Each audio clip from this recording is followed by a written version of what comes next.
الحمدللہ وحدہ لا شریک لہ والصلاة والسلام علی من لا نبی بعد۔ پارہ نمبر 9۔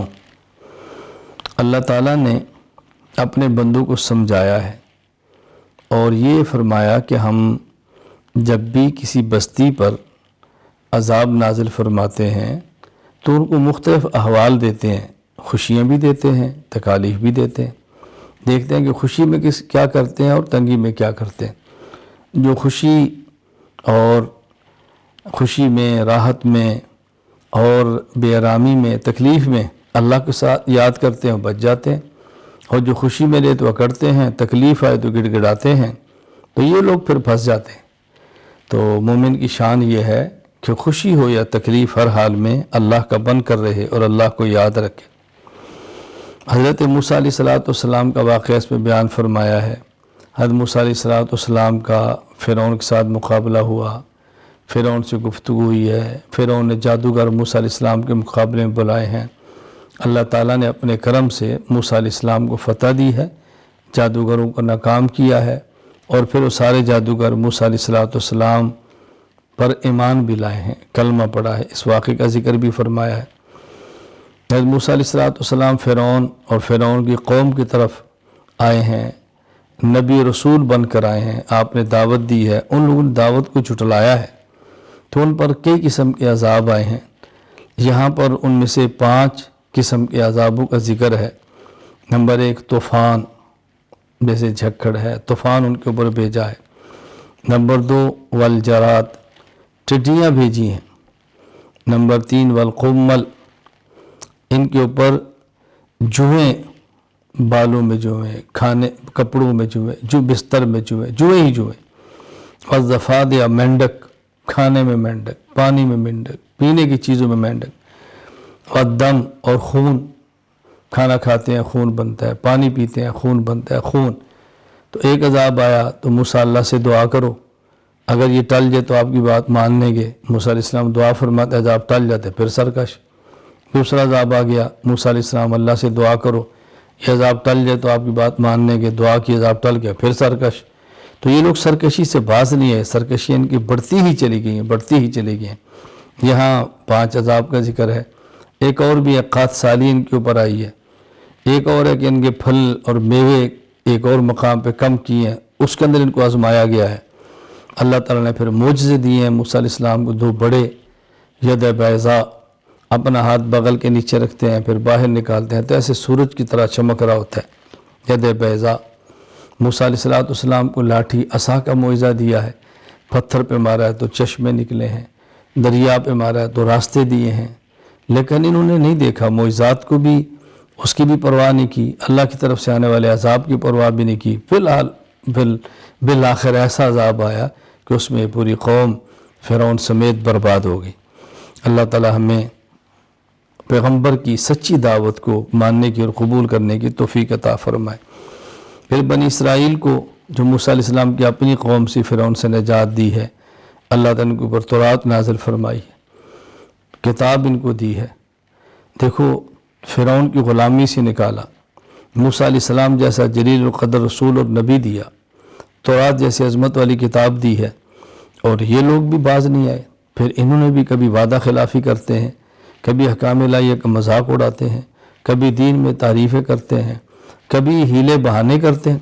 ان کو حکم تھا کہ تم نے ہفتے کے دن مچھلی کا شکار نہیں کرنا، تو انہوں نے اس دریا کے بعد چھوٹی سی، جیسے ہمارے یہاں تالاب ہوتے، بنا لی، اور ہفتے کے دن مچھلیاں بہت آتی تو وہاں سے راستہ نکالے کہ مچھلی وہاں سے نکل آتی، اور پھر اتوار کو پکڑ لیتے۔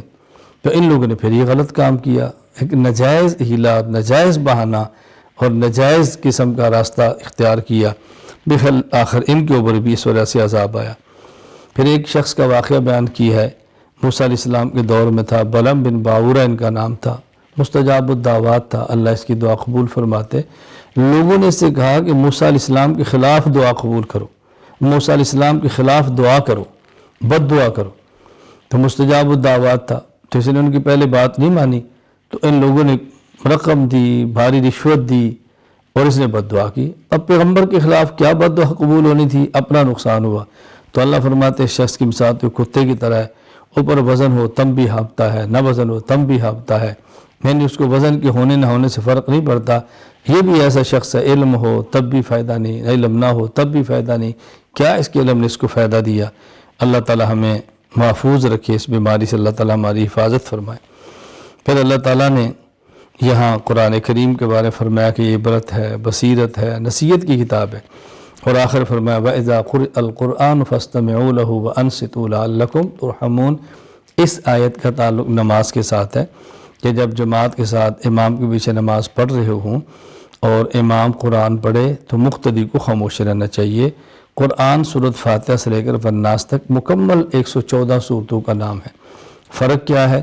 جب امام اونچی آواز سے پڑھے، آواز آ رہی ہو تو اس کا حکم یہ ہے فاستمعوا لہ، سنو، توجہ کرو.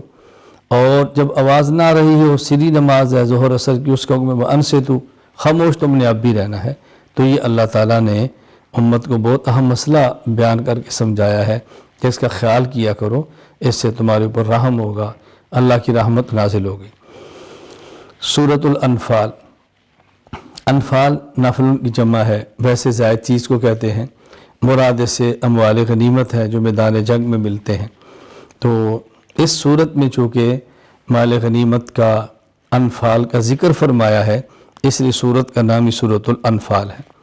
تو یہ فرمایا کہ جب مجاہد اللہ کے راستے میں جہاد کرتا ہے اور کفر سے جنگ ہوتی ہے، اس کے نتیجے میں جو مال ملتا ہے مال غنیمت کہتے ہیں.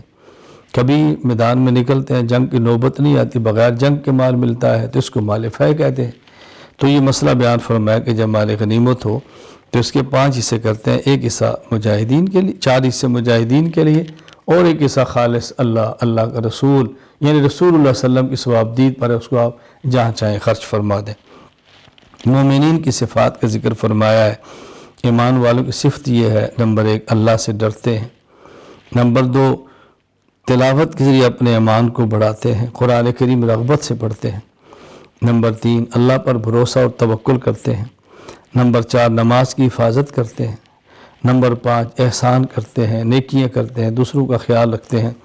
یہاں دی بات اچھی طرح سمجھ لیں کہ اب رمضان کا مہینہ بطور خاص قرآن کریم کی تلاوت کا ہے، بہت زیادہ اہتمام فرمائیں. اللہ پر توکل کا معنی ہے اسباب اختیار کریں، اللہ پر بھروسہ کریں. اسباب اختیار کریں پھر بھروسہ کریں، اسے توکل کہتے ہیں. اسباب چھوڑ کر بھروسہ کریں، اسے تعطل کہتے ہیں. شریعت میں تعطل نہیں ہے بلکہ توکل ہے.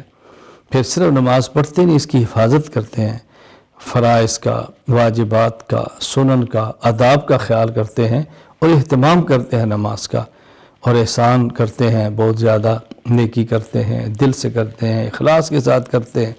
اللہ تعالی ہم سب کو یہ مومنین کی صفات کامل درجے میں عطا فرما دے. اپنا خوف اللہ تعالیٰ عطا فرمائے، قرآن کریم کی تلاوت کی توفیق عطا فرمائے، تلاوت بھی ایسی کہ جیسے ایمان بڑھے. اللہ تعالیٰ اپنی ذات پر توکل عطا فرمائے، اللہ تعالیٰ نماز کی حفاظت کی توفیق عطا فرمائے، اللہ تعالیٰ احسان کرنے کی توفیق عطا فرمائے. وآخر دعوانا ان الحمد للہ رب العالمین.